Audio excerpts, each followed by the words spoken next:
और आज विश्व पर्यावरण दिवस के मौके पर मिट्टी बचाओ आंदोलन के नाम से कार्यक्रम का आयोजन किया गया, जहां पर प्रधानमंत्री नरेंद्र मोदी संबोधित कर रहे हैं।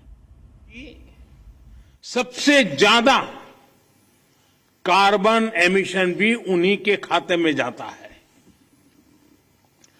कार्बन एमिशन का ग्लोबल औसत प्रति व्यक्ति 4 टन का है, जबकि भारत में प्रति व्यक्ति कार्बन फुटप्रिंट प्रतिवर्ष आधे टन के आसपास ही है। कहां 4 टन और कहां आधे टन। बावजूद इसके भारत पर्यावरण की दिशा में एक होलिस्टिक अप्रोच के साथ न केवल देश के भीतर बल्कि वैश्विक समुदाय के साथ भी जुड़ करके काम कर रहा है।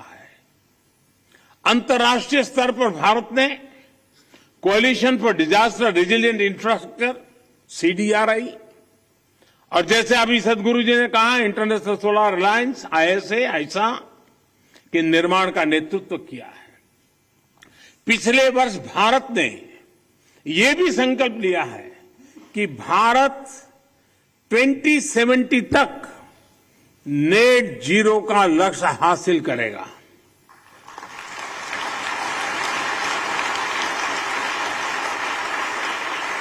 साथियों, मिट्टी या ये भूमि हमारे लिए पंच तत्वों में से एक है। हम माटी को गर्व के साथ अपने माथे से लगाते हैं। इसी में गिरते हुए खेलते हुए हम बड़े होते हैं। माटी के सम्मान में कोई कमी नहीं है। माटी की अहमियत को समझने में कोई कमी नहीं है। कमी इस बात को स्वीकारने में है कि मानव जाति जो कर रही है उससे मिट्टी को कितना नुकसान हो रहा है, उसकी समझ का एक गैप रह गया है। और अभी सदगुरु जी कह रहे थे कि सबको पता है समस्या क्या है। हम लोग जब छोटे थे तो सिलेबस में किताब में एक पाठ्यक्रम के में एक पाठ पढ़ाया जाता था। गुजराती में मैंने पढ़ा है, बाकियों ने अपनी भाषा में पढ़ा हो शायद। कहीं रास्ते पर एक पत्थर पड़ा था, लोग जा रहे थे, कोई गुस्सा कर रहा था, कोई उस पर लात मार देता था। सब कहते थे देखिए किसने पत्थर रखा, कहां से पत्थर आया, दे समझते नहीं वगैरह। लेकिन कोई उसको उठाकर के साइड में नहीं रखता था। एक सज्जन निकले, उनको लगा कि चलो भाई सदगुरु जैसा कोई आ गया होगा।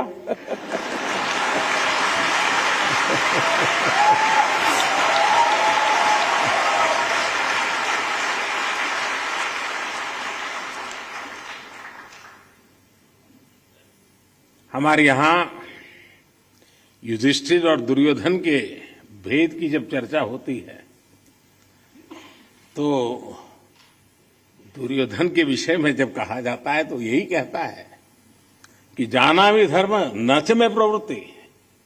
मैं धर्म को जानता हूं लेकिन मेरी प्रवृत्ति नहीं, मैं नहीं कर सकता हूं। सत्य क्या है मुझे मालूम है, लेकिन मैं उस रास्ते पर नहीं चल सकता हूं।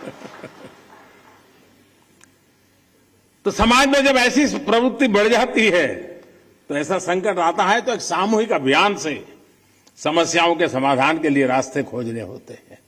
मुझे खुशी है कि बीते 8 वर्षों में देश ने मिट्टी को जीवंत बनाए रखने के लिए निरंतर काम किया है। मिट्टी को बचाने के लिए हमने 5 प्रमुख बातों पर फोकस किया है। पहला, मिट्टी को केमिकल फ्री कैसे बनाएं।